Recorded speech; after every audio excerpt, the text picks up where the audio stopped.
Hi, welcome to RCPRO TV. I'm Don Strega, and this video is about an airplane for a proposed RCPRO class called Warbird 80. You can go to warbird80.com or warbird80racing.com and see the rules. The basic premise of the class is that it's for airplanes with at least an 80-inch wingspan. To start with, we spec'd out a 41cc gas engine as the maximum engine. However, feedback from a number of people was that they wanted larger engines for a number of reasons.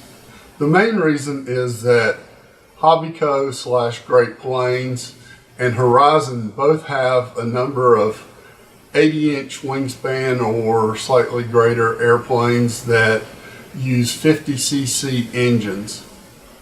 So it'll open up the field to a lot more planes if we allow the 61cc engines. There was talk about having two tiers of engine sizes, a 41cc and a 61cc. However, the general consensus from the RCPRO community and the people who are interested in the class is that they would like to use the bronze, silver, gold with breakout times to limit the speeds of the airplanes and to allow people to have slower airplanes if they want them. I'm going to finish a World Models P-51 Mustang GS double treble using a YS185DZ engine. That's a 30cc engine, but it puts out about as much power as a 40cc gas engine. I'm going to make that airplane relatively stock because I had started this airplane much earlier. It started out as a yellow Rockwell P-51 Mustang GS by the World Models, but I stripped it and I recovered it, and I was going to finish it as the Bardol Miss, not the Miss Bardol. The boat was the Miss Bardol. The airplane was actually referred to as the Bardol Miss, and I did a lot of testing with 30 to 33cc engines, including, well, actually to 35cc, including the DLE 35RA, the OS GT33, and the DLE 30, and a number of clones. This one has an OS GT33 mounted on it, and you'll see it has a header for a tune pipe, and you see a tune pipe sitting on the table here. Max Products made this tune pipe, and they also made the header. Unfortunately, David McAllister passed away, and it was a great loss to the RC community, but a lot of these products are no longer available. McCullough has picked up some of the products, but there was a lot of specific knowledge that David McAllister had about the way he did things, and I just don't think that we'll ever see the Max tune pipes for the gasoline engines in production again, which is a shame because I would like to use these headers on a different engine that I'm going to put on this airplane. Because of the move to 61cc engines, the DLE 60cc twin will be an option for the Warbird 80 airplanes. And I happen to have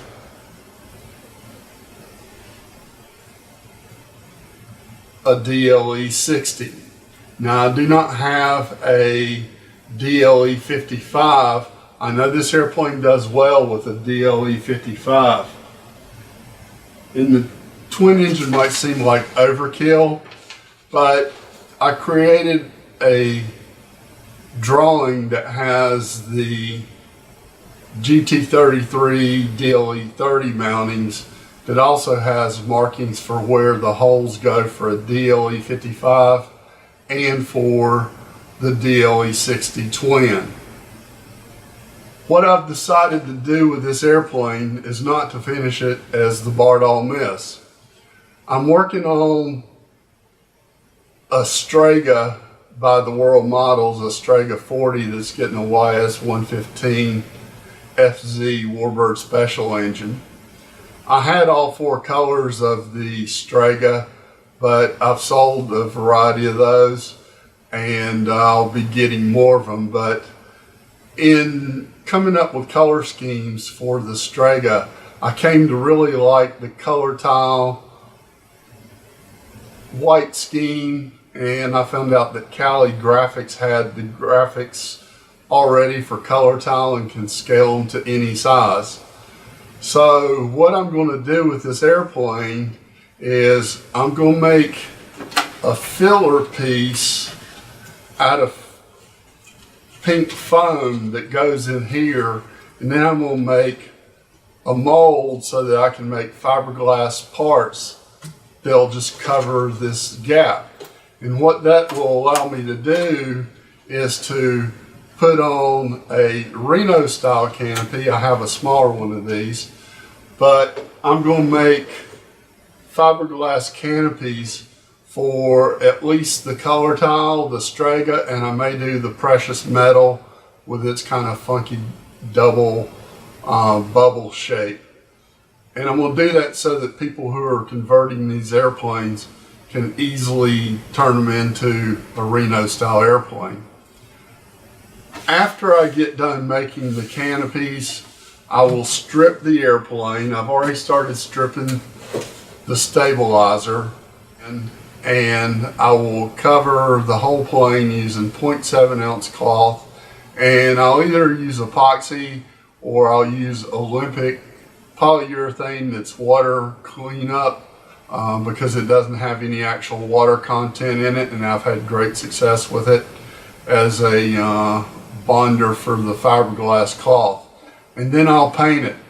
One of the cool things about the color tile is it doesn't have a belly pan.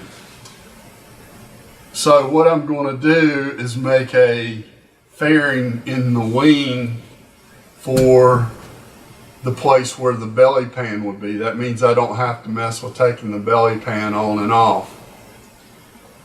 What I'm going to do now is I'm going to mount the DLE 60 on this airplane and see how the balance feels.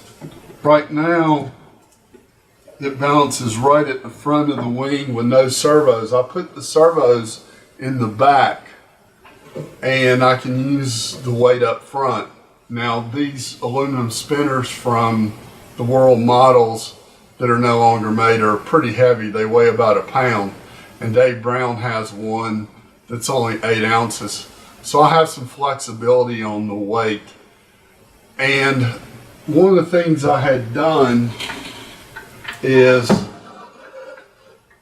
I had opened up the bays and taken off the little shear webs that were in it, and I'm putting in a full height balsa spar, and I'm going to take the covering entirely off the wing. And I don't like open bays on P-51s, so I'm going to cover the open bays either with 10/1000 fiberglass that's pre-molded, or else I'm going to just sheet the whole wing minus the fuselage section with 1/32 inch balsa, which will add very little weight, and it will be stronger than the fiberglass would be and less likely to collapse on me.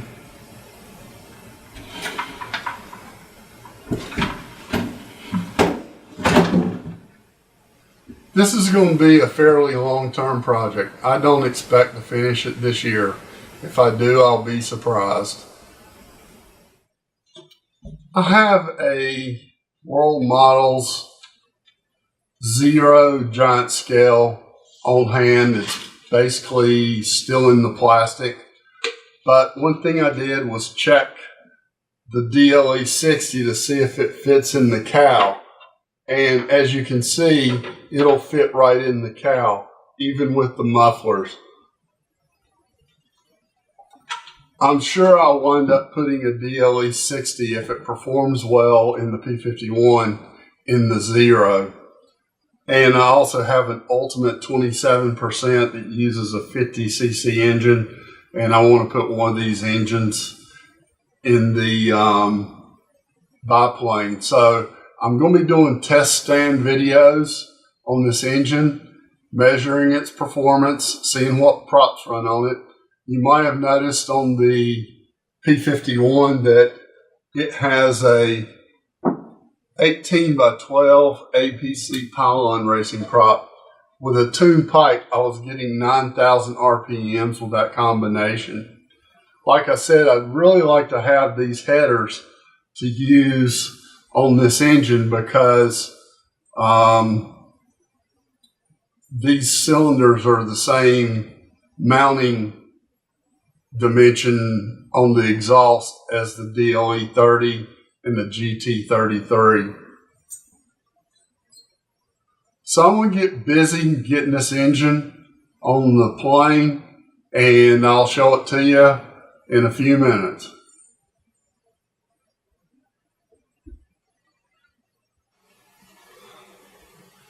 Through the magic of video editing, I have already mounted the big twin engine on the front, and I've drilled it for a DLE 55 in case I want to go with a more scale look of not having the jugs and the mufflers hanging out. Speaking of which, the mufflers clear the side extensions, but I can grind those off a 1/4 inch or so just for heat purposes. It won't look too bad with the jugs and the mufflers sticking out. I used OS 1-inch standoffs. They're actually considered OS 55 standoffs. And the distance from the firewall to the thrust washer is 6.75 inches, which is just about the maximum you can get with the cowl on these. It'll range anywhere from 6.25 up to 6.75. So now that I've got the engine mounted, I will go ahead and start working on various things like making the canopy insert and making the Reno style canopies, and hopefully this will be a color tile sometime within a year or so. Warbird 80 racing could be quite exciting.